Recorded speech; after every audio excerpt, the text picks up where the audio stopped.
I hate to tell you, Puerto Rico, but you've thrown our budget a little out of whack because we've spent a lot of money on Puerto Rico, and that's fine. We've saved a lot of lives. If you look at every death is a horror, but if you look at a real catastrophe like Katrina, and you look at the tremendous hundreds and hundreds and hundreds of people that died, and you look at what happened here with really a storm that was just totally overpowering. Nobody's ever seen anything like this.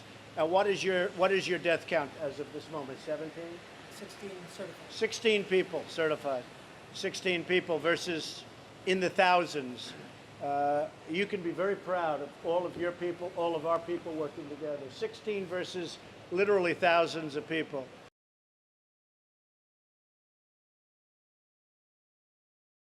I think it's gross. I think that it's like, I mean, yeah, it feels like they're a colony of the United States. They're citizens. We're not really willing to help them. And look at the response to Florida versus the response to Puerto Rico, and I feel like you can see pretty clearly the fact that we don't have an immense amount of respect for them as a governing body. The idea that somehow lost lives is like a dick measuring contest, for lack of a better word. Like, that's not how it goes. It doesn't matter how many people have died in a natural disaster and you help them, period. I can't even believe that it's taken so long to even go help them out. It's crazy. My boyfriend's family is Puerto Rican, and so they have family over there, and it's sad. Like, can't even have contact with them. They're starving, and it's crazy. I think it doesn't matter how many deaths there is. Like, he should have been one of the first ones over there, to be quite honest. And it's crazy that it's taken him so long. His concerns are not even with Puerto Rico or wherever this was affected. He does whatever he wants to do. He doesn't care about anybody. I haven't been near any TVs because I'm over here at the shelter, and I'm about to move back home within about a week and a half. And when I get my apartment, then I can get set up with the TVs and catch up with the current situation. But I do have a friend of mine in Puerto Rico. His family is. When the storm hit, he was a nervous wreck, calling him on the phone every 35 minutes when he could, and now he just wants to head back home to see if he can help him. Well, I don't look at it as lives lost, lives saved. I'm looking at the prosperity of their future. The way I look at it is that it could have been us over here. So you're looking at the human factor. You wouldn't want it to happen to you.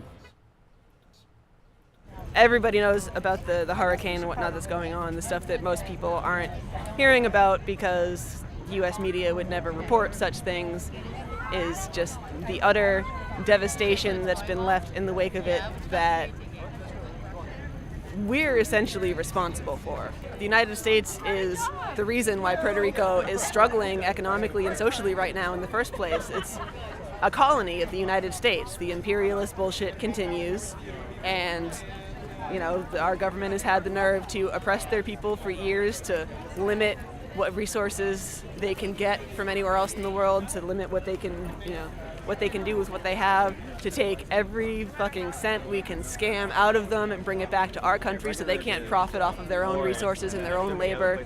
The people, Trump and people in charge of the government and corporations and all that, they don't care. They'd much rather that all poor and brown people who don't have some fancy summer home in upstate New York to escape to just die out, so we don't have to be their problem anymore and they can take our money.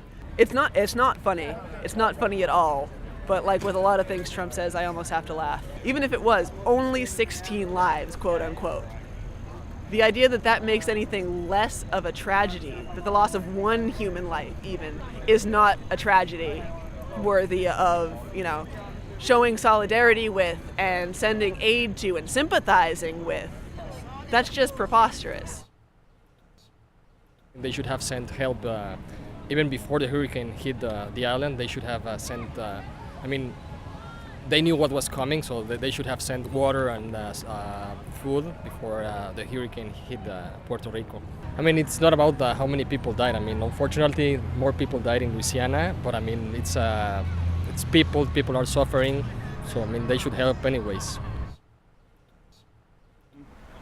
I don't think these guys need the money right now. These guys need the help. Need a hug. The money for now it's not important for this. He needs to save your family, your kids. Happening this in Brazil, it's so bad. I don't know what you're gonna do with my family there. This is terrible, terrible. But because they're here, the president, the country have money for this. Why don't help? I'm going to speak very, very carefully here because I'm a federal employee. I'm an economist at the Department of Labor. It's a little sensitive, but no, I mean, we all read the news. It sounds like it's been less than what it could have been. Anybody who's going to talk about something like this in public, and I include myself in that, needs to make sure that they understand the specifics of what they're talking about. And I think that's probably all I want to say about that. In the simplest sense, if it's our responsibility to respond in Texas and Florida and previously Louisiana and Mississippi, then it's no less a responsibility to respond in Puerto Rico. I live in D.C., so I understand what it's like to not be able to vote. Just because they don't vote doesn't mean they don't count.